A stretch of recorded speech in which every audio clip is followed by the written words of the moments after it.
Hai sahabat Kepoin Info, kali ini kita akan ngepoin info tentang antara tahu dan tempe, mana yang lebih bernutrisi. Apa sahabat Kepoin Info suka makan tahu dan tempe?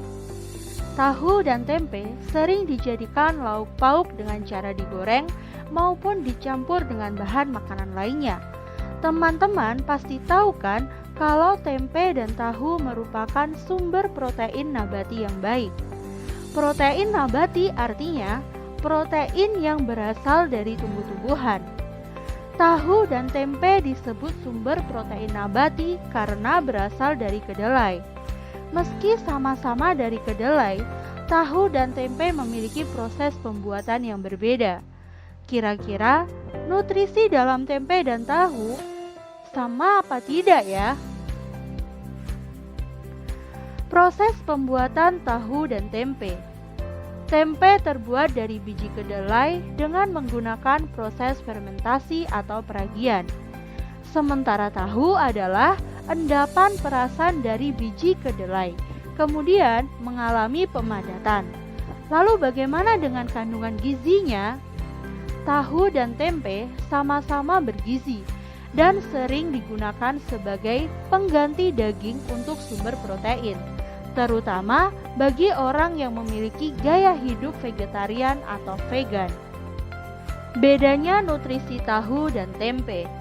Dibandingkan dengan tempe, tahu punya lebih banyak mineral dari senyawa koagulan.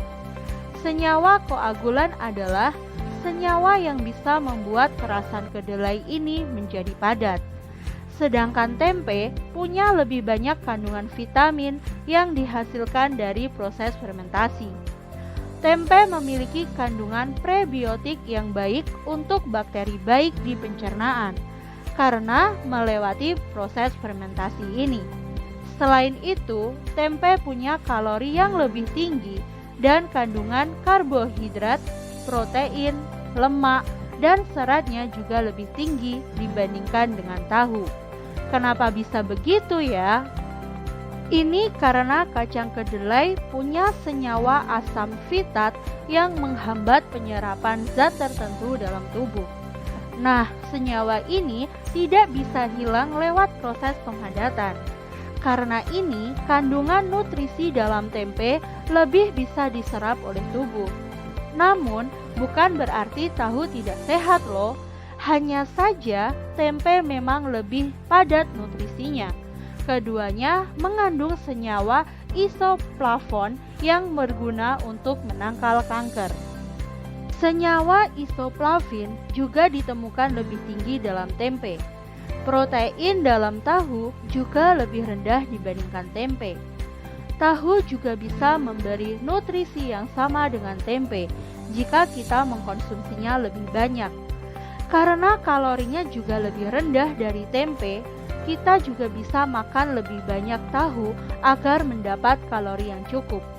Di sisi lain, tahu memiliki lebih banyak kandungan kalsium, yaitu 2 kali lipat lebih banyak dari tempe. Baik tempe dan tahu, keduanya sama-sama bebas kolesterol. Namun tentunya, cara mengolah tahu dan tempe juga mempengaruhi nutrisinya. Karenanya, mengolah tahu dan tempe dengan sehat juga bisa membantu kita mendapatkan nutrisi yang maksimal. Sekian informasi yang dapat kami sampaikan. Jika kalian suka dengan video ini, silahkan tekan tombol like. Jika menurut kalian video ini menarik, silahkan share ke teman-teman kalian. Dan jangan lupa tekan tombol subscribe serta aktifkan lonceng notifikasi agar tidak ketinggalan info menarik dari kami. See you!